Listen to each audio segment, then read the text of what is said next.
Ayaw maniwala ni Madam na malilibre siya ng pandesal ngayong araw. Pilit niyang binabayaran sa akin pero hindi ko tinatanggap. Akala niya ata niloloko ko lang siya. Pinipilit niya talagang bayaran. Sinabi ko may nag-sponsor na viewer at bayad na talaga to para sa last customer ngayong araw. Tinanggap niya na yung pandesal pero yung bayad gusto niya talagang ibigay sa akin. Tumayo pa siya para iwanan ng bayad pero binalik ko din sa kanya kahit ayaw niyang tanggapin. Natawa na lang dito si Madam at wala na siyang nagawa. Sa huli ay tinanggap niya din ang libreng malunggay pandesal at nagpasalamat sa nag-sponsor na viewer. Viewers, salamat sa pandesal nga. Salamat Madam Cristel. Salamat, Madam Cristel. Hey guys, good morning. So eto na naman tayo, panibagong araw na naman. So dito na tayo, 4:30 AM pa lang. So maaga tayo ngayon. May dalawa tayong sponsor guys, si Madam Cristel Rabano at saka si Boss Samuel. So malilibre po yung unang customer, tapos yung mga susunod din, then yung last customer din guys. May first customer na tayo kanina. So nagbayad na siya. Kukunin niyo na lang mamaya, hindi niya alam na malilibre siya. Tara, let's go. Magluto na tayo. Eto, inumpisahan ko na magluto dahil meron na tayong customer agad. Sabi ko ay balikan na lang dahil mag-uumpisa pa lang ako magluto. Sa unang salang, inaabot ako ng 10 to 15 minutes bago makaluto. At eto na si Kuya, ang maswerteng customer natin. Tinanggap ko yung bayad niya kanina para di siya makahalata. At nung ibabalik ko na, ay nagulat siya. Sinabi ko na may nang libre sa kanya ngayon at yun, natuwa naman si Kuya. Eto naman yung sumunod na customer natin. Suki ko na to, lagi siya bumibili ng maaga.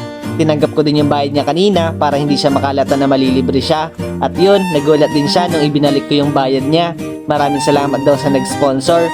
Nakadalawang libreng customer na agad tayo. Maya-maya lang ay eto, nagsidatingan ng grupo nila nanay na lagi nagsusumba dito tuwing umaga. Natuwa sila nung malaman nilang malilibre sila ngayon. Salamat sa pandesal. Gusto ko lang magpasalamat sa mga taong nagsishare ng blessings sila sa ibang tao. Maliit man yan o malaki. Ang importante, meron tayong napapasayang tao.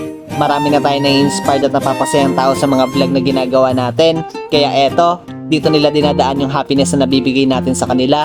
Hindi lang isa o dalawa, marami na tayong sponsor na nagsishare ng blessings nila para ilibre ang customer natin. At dun pa lang ay masasabi kong sobrang blessed talaga natin. Iba talaga kumilos si Lord, ang bilis lang ng mga pangyayari. Parang nakaraan, konti pa lang tayo. Pero ngayon, parami na ng parami. Sa mga nag-i-sponsor, maraming salamat sa inyo. Si Lord na ang bahala, magbalik sa inyo niya ng triple at umaapaw. Sigurado ako, ibibless na tayo ng sobra-sobra. Guys, malapit na maubos. So, eto na lang. Ito na lang yung naiwan. So, ubos na dito. Ubos na. So, inaantay din natin yung last customer kasi meron siyang libreng 15 pieces. So, sa kanya itong last tray. So, magiging last customer natin. Hinihintay ko na lang yung magiging last customer para maibigay ko ang libreng pandesal. At eto yon, si Madam, ang maswerteng last customer natin ngayong araw. So, yun guys, ubos na.